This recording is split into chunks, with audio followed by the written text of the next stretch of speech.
Olá, eu sou o Lucas Reis, sou CEO da Zygon e doutor em comunicação digital. No vídeo de hoje a gente vai dar algumas dicas para as marcas que querem melhorar sua atuação nos ambientes digitais.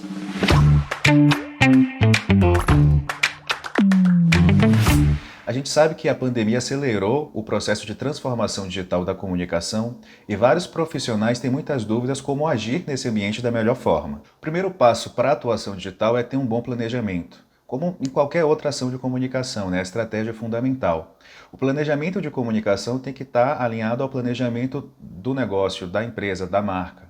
Então, quais são os públicos mais importantes? Quais são as prioridades de curto, médio e longo prazo para a marca?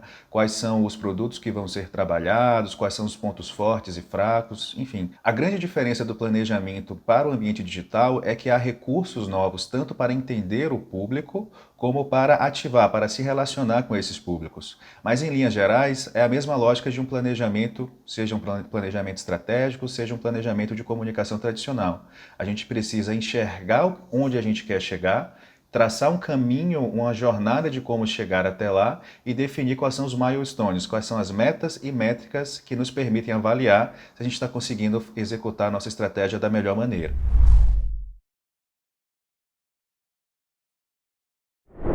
No ambiente digital, o conteúdo é rei. Os usuários estão online para consumir informações para ter acesso a conteúdos de qualidade.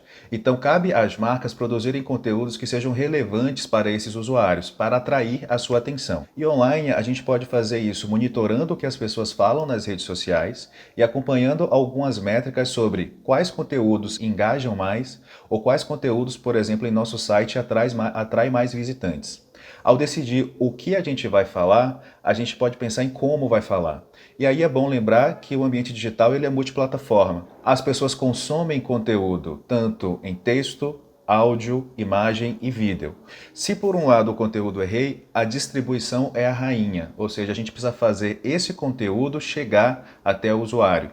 Isso pode acontecer através de técnicas como otimização para buscas, a chamada SEO, em que a gente facilita que o usuário encontre o nosso conteúdo ao fazer buscas em mecanismos como o Google.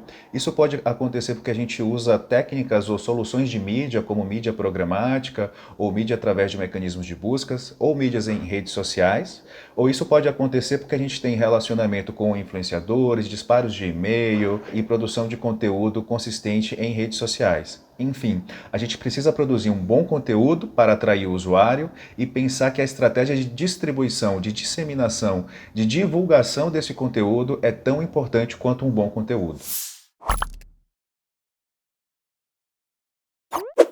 No ambiente digital, o profissional de comunicação tem o poder de mensurar quase todos os resultados das suas ações. Existem centenas de métricas para a comunicação digital, mas se a gente olhar para todas, a gente vai ficar perdido. Então é muito importante escolher entre 2 a 5 métricas que são as principais, ou seja, que são os nossos KPIs, os Key Performance Indicators, ou os indicadores-chave de resultado. E claro que esses KPIs têm que estar alinhados ao seu objetivo de comunicação. Por exemplo, se o seu objetivo for de gerar mais venda, você vai acompanhar KPIs como custo por aquisição do cliente, retorno sobre investimento em publicidade, taxa de rejeição, entre outros. Se você tiver com o objetivo gerar mais engajamento das pessoas, você vai olhar métricas como custo por engajamento, taxa de cliques, entre outros.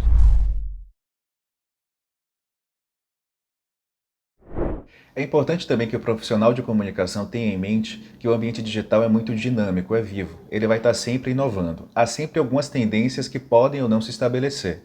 Nesse momento, há uma discussão muito grande sobre a questão da privacidade do usuário, do consumidor. Em 2020 entrou em vigor a Lei Geral de Proteção de Dados no Brasil, que passa a gerar multas em 2022. Ao mesmo tempo, todas as soluções de comunicação digital têm se orientado para oferecer soluções mais personalizadas para a jornada do usuário.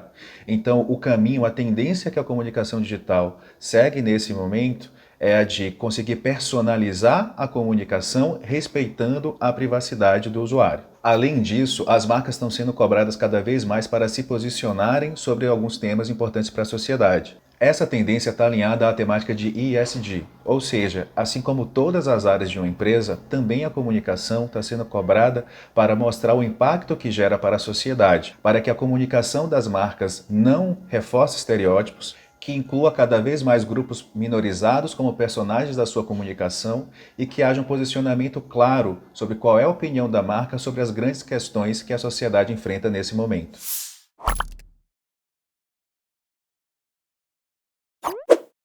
Nesse momento de sociedade polarizada e de grande disseminação de notícias falsas, as chamadas fake news, há pelo menos duas grandes questões que as empresas precisam se atentar. O primeiro deles é de que anúncios dessa empresa apareçam em sites que veiculam notícias falsas. Para lidar com isso, é muito importante que as empresas tenham políticas de brand safety, de segurança de marca, regras que definem onde os seus anúncios podem aparecer ou não. Em segundo lugar, é importante lembrar que a veiculação desses anúncios gera receita para o produtor de conteúdo. Se a marca anuncia num site que produz notícia falsa, indiretamente a marca está financiando a produção de notícias falsas.